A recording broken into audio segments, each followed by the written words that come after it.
Então, pessoal, muito se fala aqui a respeito da questão fiscal, do problema em que o Brasil vai se meter se o Lula não fizer nada a esse respeito, e a gente sabe que ele não vai fazer nada a esse respeito, não está nos planos dele melhorar o que quer que seja no aspecto fiscal, porque isso basicamente implica dizer que ele vai ter que cortar gastos da máquina estatal, reduzir o tamanho do Estado.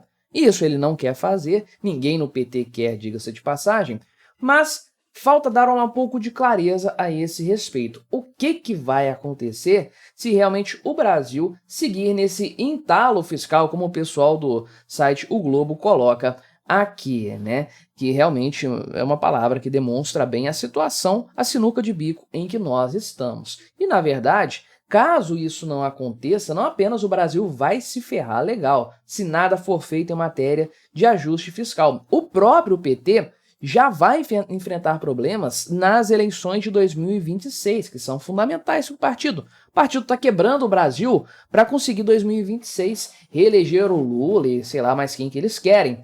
Então, se as coisas continuarem assim, é bem provável, bem possível, que os problemas econômicos se agravem muito antes das eleições, de forma que o Lula vai ter que conviver naquele ano eleitoral com desemprego em alta e PIB em baixa. Exatamente o oposto do que nós estamos vendo hoje, que é um resultado fajuto mantido pela expansão fiscal, pelos gastos do governo. Então vamos conversar sobre isso, sobre essa matéria aqui do Estadão, sobre aquela outra do G1, aliás do Globo, né, do pessoal do grupo Globo ali.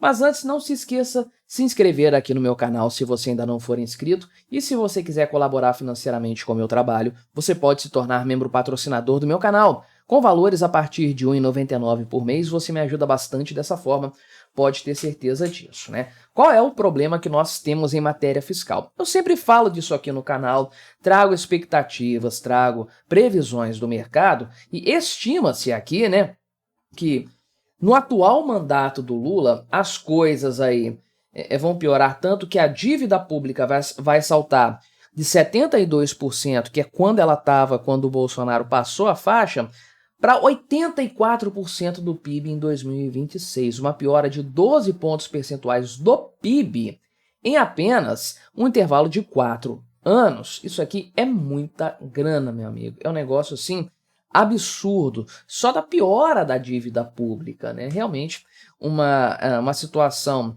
de descontrole e muito rápido. Estamos falando aí, grossíssimo modo, de 3 pontos percentuais a cada ano.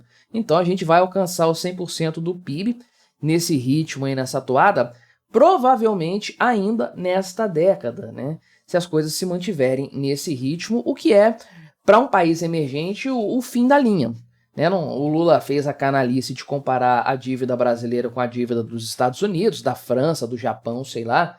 Não dá para comparar, são economias sólidas, desenvolvidas e países ricos, com povos ricos. O Brasil não tem uma economia sólida, é um país em desenvolvimento, uma população ainda muito pobre e que tem muito chão para caminhar até se tornar desenvolvido.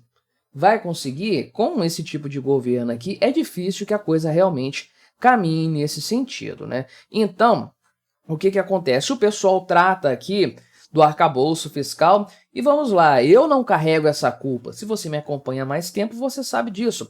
Criticamos o arcabouço fiscal por aqui desde o início, desde que ele foi concebido, como aquilo o que ele realmente é, uma piora em relação ao teto de gastos, que não era perfeito, tinha suas falhas, tinha suas brechas, muitas em alguns casos, mas era muito melhor do que essa porcaria de sistema fiscal que nós temos hoje aqui, que não segura absolutamente nada, que determina, está determinado, é obrigatório que os gastos aumentem. O governo tem que gastar mais dinheiro ano após ano. Como alguém pode pensar que uma porcaria dessas vai ser bom para o equilíbrio fiscal brasileiro? E muita gente apoiou isso lá atrás, diga-se de passagem, até da Faria Lima, inclusive, né, a Faria Lima citada aqui por sinal, né?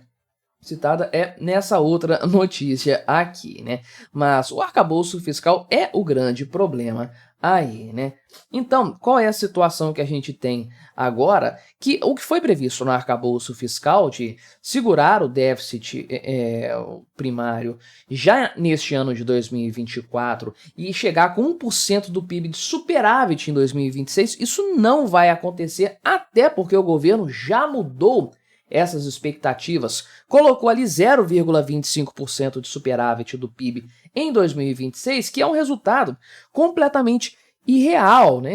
A gente sabe que não vai chegar também nesse patamar, né? Então, realmente, ao todo, né, considerando o que o governo Lula vai fazer com a situação do que está previsto do ano passado, né?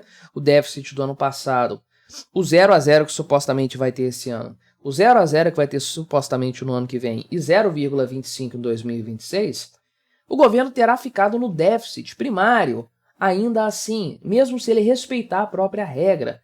É um absurdo completo isso, sem dúvidas, um governo que não tem o menor compromisso com as questões fiscais. Mas isso não vai apenas quebrar o Brasil, vai ferrar com o próprio PT, como já aconteceu no passado, diga-se de passagem, né? Dilma Rousseff caiu muito mais pela crise econômica do que pela roubalheira, porque roubalheira por roubalheira, isso existia desde 2005, né?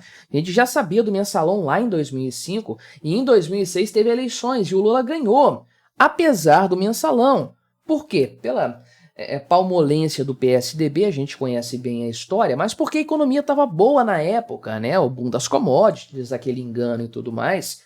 E o Lula conseguiu eleger a Dilma Rousseff em 2010, fabricou a Dilma Rousseff também porque a economia não apresentava ainda os sinais de cansaço, né? O que foi o grande problema mesmo da economia brasileira na era PT foi o senhor Guido Mantega, né? Não ele em si apenas, né? Mas a ideologia que ele representa. E ele chegou em 2008.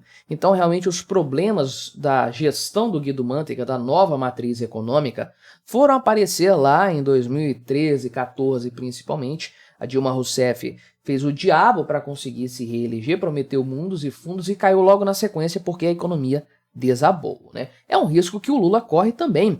Digamos que ele chegue até 2026, dure até 2026 como candidato viável e ganhe as eleições.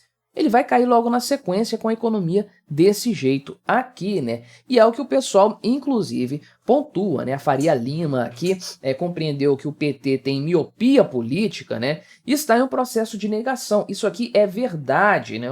O governo está em processo de negação, uma coisa psicológica mesmo, de fingir que não existe um problema fiscal, que é evidente, todo mundo fala disso dioturnamente, os dados são claros, são precisos, a dívida pública está disparando, é déficit em cima de déficit, mês a mês, uma coisa impressionante, a dívida pública aumenta R$ 1 trilhão numa janela de 12 meses, não tem o que se dizer a esse respeito, mas o governo está nessa negação aqui, por quê? Não quer cortar gastos, e aí tá todo mundo ainda na expectativa do tal pacote, que não vai sair, não tem nada programado, não tem nada conversado, não tem nada negociado no gabinete ministerial do Lula. Não tem por que ter corte de gastos dessa forma aí, né? Então, o que o pessoal do mercado financeiro coloca aqui, né? Eles estão incrédulos com a miopia política do gabinete ministerial do Lula, né? O que esse pessoal tem na cabeça de achar que